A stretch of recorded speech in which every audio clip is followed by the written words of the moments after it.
kita ada resentralisasi sebenarnya. Jadi apa yang kita perjuangkan dulu tahun 98 untuk otonomi daerah sekarang udah buyar lagi. Dan kemarin juga Wapres Gibran sudah bilang dalam rapat kerja nasional ya untuk dengan kepala-kepala daerah, dia bilang tidak ada visi misi daerah, yang ada adalah visi misi presiden. Jadi memang mau ada cuplikannya itu memang pidato resminya dia, Wapres. Itu yang dikhawatirkan, dan tentu saja akibatnya adalah sumber daya kita. Karena bagaimanapun kekuasaan itu harus, menurut saya, harus kita analisis dengan analisis ekonomi politik. Kita nggak bisa naif gitu. Ini semua berebutan nih oligarki, mau mengeruk izin-izin perkebunan, izin-izin pertambangan. Jangan lupa sekarang sudah ada proyek food estate 2 juta hektar di Papua. Coba lihat siapa yang diuntungkan. Siapa yang bawa alat-alat berat langsung ke Papua. Perusahaan mana?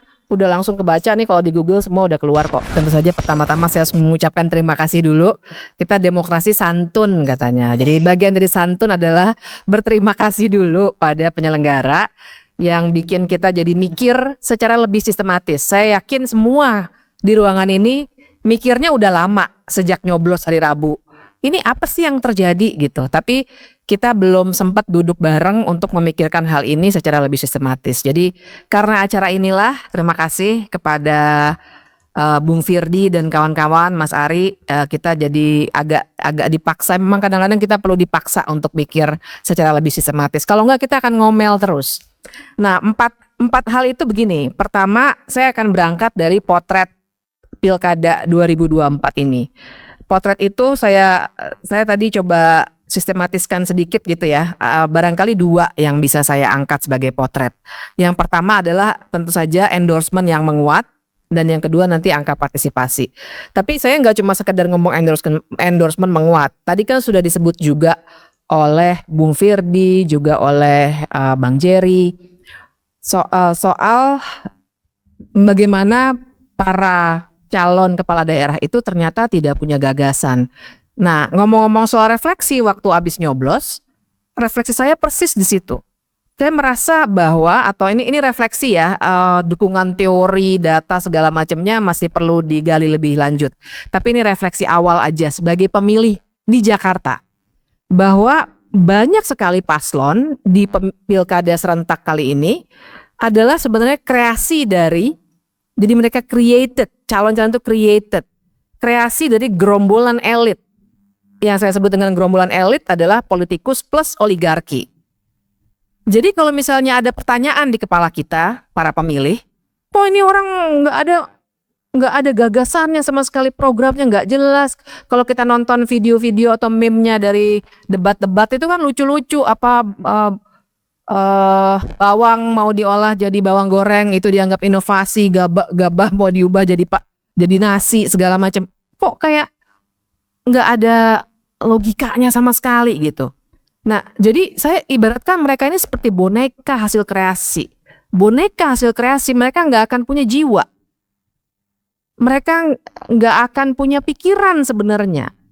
Mereka nggak punya gagasan tentang daerahnya, karena mereka, banyak di antara mereka, tentu saja saya paham kita tidak boleh menggeneralisasi. Ada juga lah gitu yang bagus. Tapi perlu dicatat fenomenanya secara umum seperti ini. Mereka bukan calon-calon organik. Mereka itu memang hasil dari sebuah kreasi, sehingga untuk menang mereka nggak butuh pikiran, nggak butuh program. Mereka butuhnya support dari kreatornya. Bentuk supportnya adalah verbal 1, video, ya kan? Tadi Pak Prabowo bilangnya begitu. Kalau saya, Bang Jerry sama teman-teman bercandanya anak-anak hukum, ya udah yuk kalau gitu kita menghina presiden hari Minggu aja.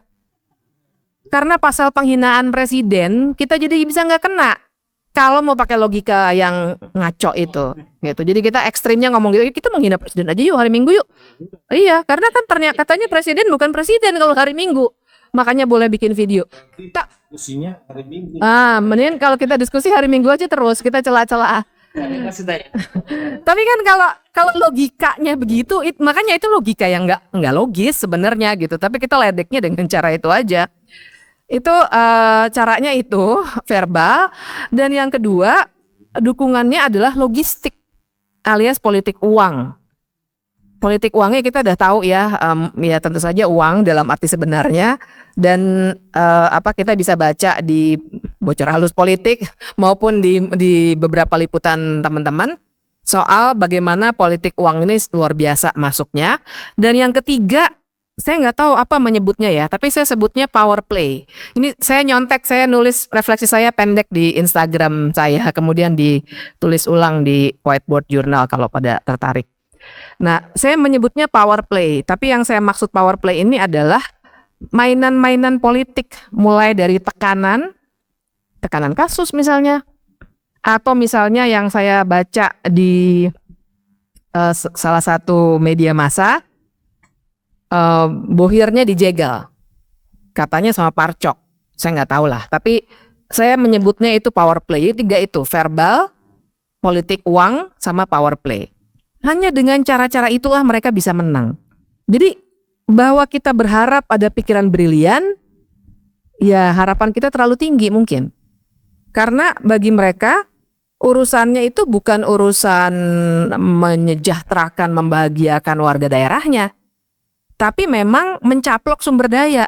Karena mereka adalah kreasi dari si gerombolan yang memang tujuannya adalah mencaplok sumber daya alam dan sumber daya manusia di daerah itu. Pokoknya nggak ada urusannya dengan manusia-manusia di dalamnya harus sejahtera, harus bahagia. Tapi sumber daya ekonomi apa yang bisa dikeruk, kira-kira begitu. Nah, kebetulan pas lagi jalan ke sini tadi, saya diwawancara oleh salah satu media yang menanyakan, Mbak minta pendapat soal pandangan salah seorang politisi yang bilang melihat fenomena ini lebih baik pilkada dikembalikan kepada DPRD. Setuju nggak Ibu Bapak? Enggak ya? Baik, berarti kita sama. Saya juga tidak setuju. Saya bilang gimana analisisnya? Kalau kita mau menganalisis hukum dan kebijakan, kita harus lihat akar masalahnya apa. Kebijakan itu selalu menyasar akar masalah, bukan menyasar gejala. Gejala orang nggak datang ke TPS, maksud saya minim gitu ya, angka partisipasi politiknya, bukan minim sih, berkurang lah dari tahun-tahun yang lalu. Itu bukan berarti kita gebiah uyah kalau ada tikus di lumbung, tikusnya kita cari, bukan lumbungnya kita bakar.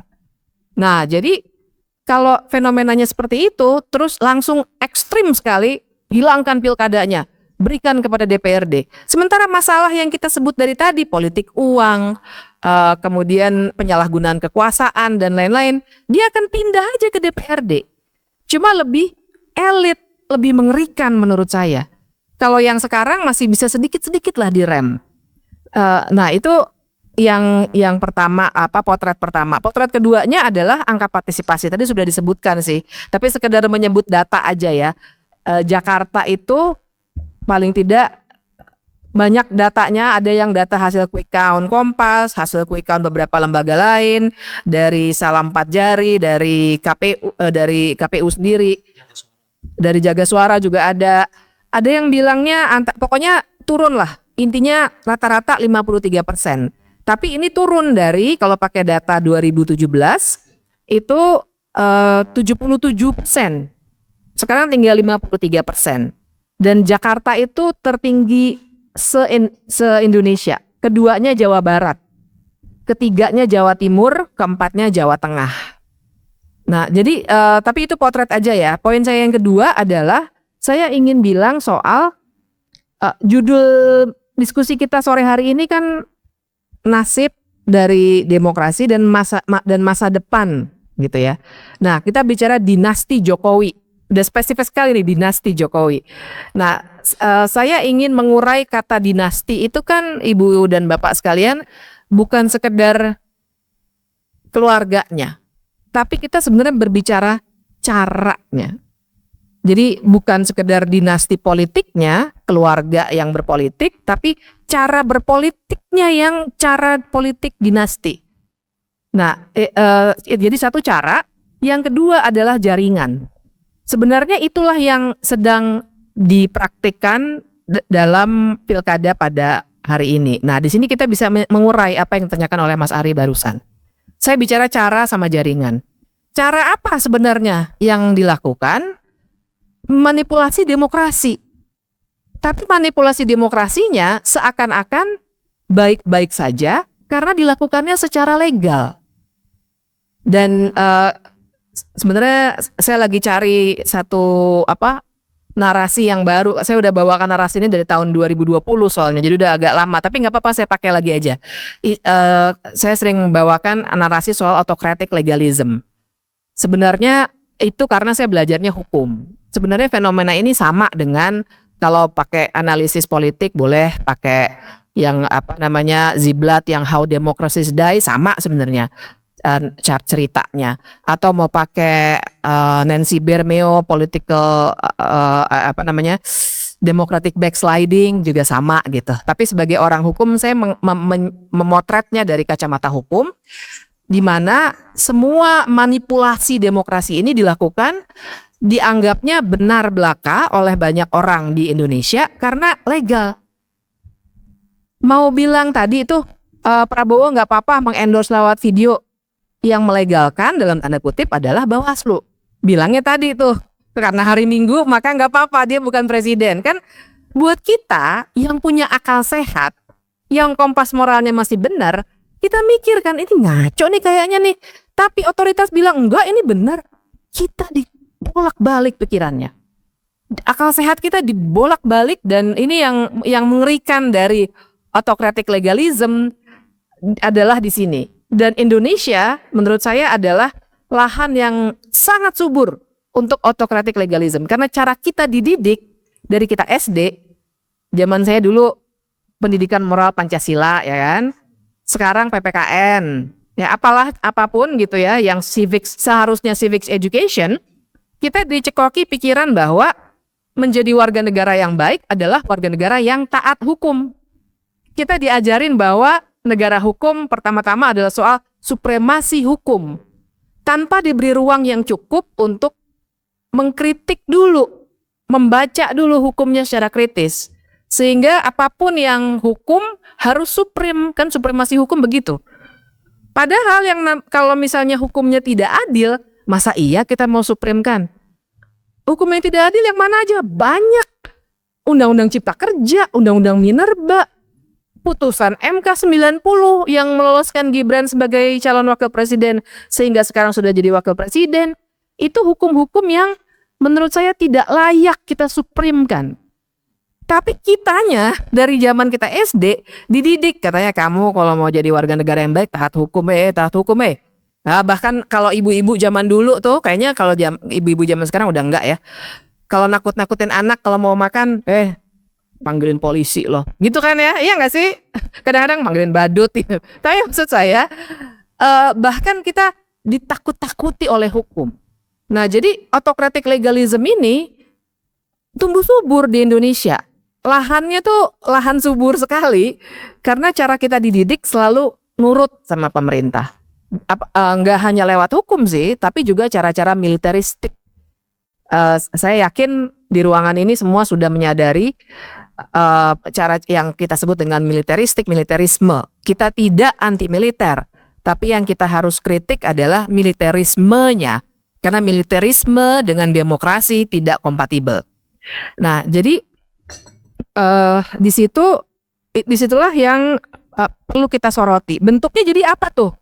Manipulasi demokrasi melalui hukum itu. Misalnya jadi merusak sistem dia.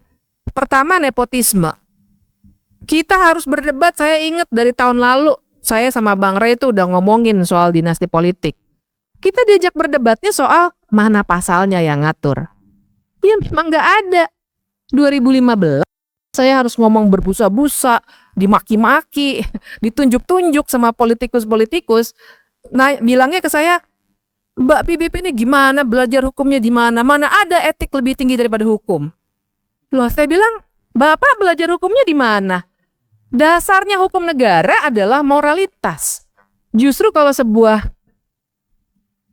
instrumen hukum tidak punya dasar moral lagi, maka dia kehilangan legitimasinya. Makanya saya pernah nulis tuh, kayaknya udah mungkin 4 bulan yang lalu ya. Saya suka nulis, kalau berkenan silakan baca di Instagram saya @bivitri_susanti sama TikTok @bivitri_susanti. Saya pernah nulis bahwa poinnya adalah menolak tunduk pada hukum yang jahat. Argumen saya adalah landasan legitimasi hukum kenapa dia bisa boleh menjadi supreme ketika dia punya landasan moral. Ketika hukumnya tidak bermoral, maka kita boleh tidak tunduk pada hukum itu. Sebenarnya. Tapi tidak tunduknya bukan berarti merusak ya, tapi tidak tunduk itu kan banyak. Dengan kita membincangkan seperti ini, dengan pergi ke Mahkamah Konstitusi, itulah adalah bentuk-bentuk tidak tunduk. Kemudian juga penyelenggara pemilu dimanipulasi. Jangan lupa tentu saja penyalahgunaan kewenangan, yaitu tadi mengerahkan partai coklat, apapun lah itu artinya ya, tapi kita semua rasanya sudah tahu, mengerahkan ASN dan lain sebagainya, penyalahgunaan kewenangan. Lagi-lagi kalau misalnya ditanya, misalnya kita semua nih lagi berdebat, pertanyaannya coba tunjukin ke saya pasalnya. Nggak ada pasalnya. Pasal bahwa presiden boleh mengendorse kalau kita berdebat lagi kan, presiden tidak lepas dari hari Minggu nih, tidak boleh mengendorse calon pilkada. Dibilangnya, loh tapi kan Pak Prabowo sebagai ketua umum partai. Apa kita dalam sebuah tatanan bernegara bisa membedakan kapan satu orang itu jadi menjalankan perannya yang ini dan perannya yang itu? Tidak bisa, dan justru disitulah sebenarnya di negara-negara demokrasi yang lebih mapan, ketua umum partai tidak boleh menduduki jabatan publik. Sebenarnya nggak boleh. Cuma di sini malah diakomodasi jadi menteri. Ya kan menteri-menteri banyak yang ketua umum partai. Harusnya begitu orang jadi presiden, jadi menteri, dia turun, diganti. Jadi nggak ada konflik kepentingan seperti ini. Tapi di sini malah jadi senjata. Dibilangnya, oh ini bukan sebagai presiden kok, endorsementnya sebagai ketua umum partai. Nah, tapi kita bisa diskusi lebih lanjut soal itu. Yang kedua yang ingin saya angkat selain manipulasi demokrasi adalah jaringan. Jadi yang merusak demokrasi kita bukan hanya sistem yang dirusak, tapi jaringan oligarkinya jadi masuknya makin total. Nah, di sini kita bisa langsung masuk saja ke poin ketiga yang ingin saya sampaikan, dampaknya pada demokrasi. Menurut saya dampaknya pada demokrasi itu ada 3. Pertama adalah persepsi tentang demokrasi, persepsi publik tentang demokrasi.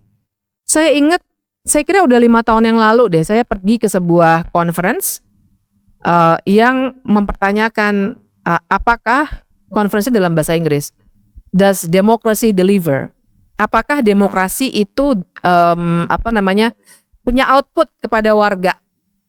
Karena itu yang bikin warga jadi mungkin males ke TPS, karena nggak merasa relatable gitu.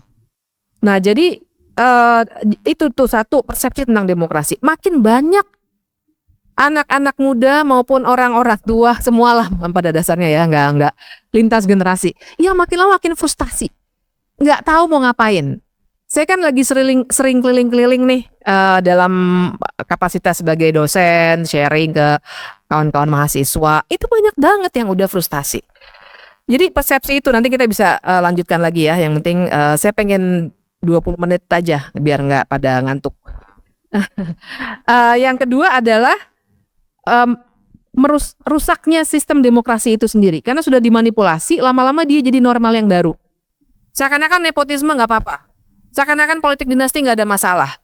Seakan-akan Bawaslu, KPU begitu berpihaknya tidak menjadi masalah. Kemudian yang ketiga adalah dampaknya pada demokrasi, menguatnya elit ya, politikus dan oligarki. Nah, akibatnya adalah kebijakan kita itu makin sentralistik. Jadi ada resentralisasi. Dari segi undang-undang kita udah punya dikunci sama Undang-Undang Cipta Kerja, disadari atau tidak. Kita ada resentralisasi sebenarnya. Jadi apa yang kita perjuangkan dulu tahun 98 untuk otonomi daerah sekarang udah buyar lagi. Dan kemarin juga Wapres Gibran sudah bilang dalam rapat kerja nasional ya untuk dengan kepala-kepala daerah, dia bilang tidak ada visi misi daerah, yang ada adalah visi misi presiden. Jadi memang mau ada cuplikannya itu memang pidato resminya dia, Wapres. Jadi itu yang dikhawatirkan, dan tentu saja akibatnya adalah sumber daya kita, karena bagaimanapun kekuasaan itu menurut saya harus kita analisis dengan analisis ekonomi politik. Kita nggak bisa naif gitu. Ini semua berebutan nih oligarki mau mengeruk izin-izin perkebunan, izin-izin pertambangan. Jangan lupa sekarang sudah ada proyek food estate 2 juta hektar di Papua. Coba lihat siapa yang diuntungkan. Siapa yang bawa alat-alat berat langsung ke Papua. Perusahaan mana? Udah langsung kebaca nih kalau di Google semua udah keluar kok. Nggak usah diomongin namanya juga terkena undang-undang ITE. Ya kan? Nah, tapi kita semua udah tahu. Nah, 20 menit saya udah habis. Sebentar ya. Terakhir, jadi kalau misalnya siapa yang akan terdampak langsung, menurut saya sih kita nih.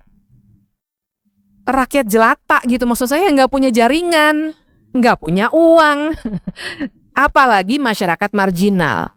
Dan yang saya bilang masyarakat marginal misalnya kelompok-kelompok miskin kota, perempuan, anak, masyarakat adat akan makin tergusur.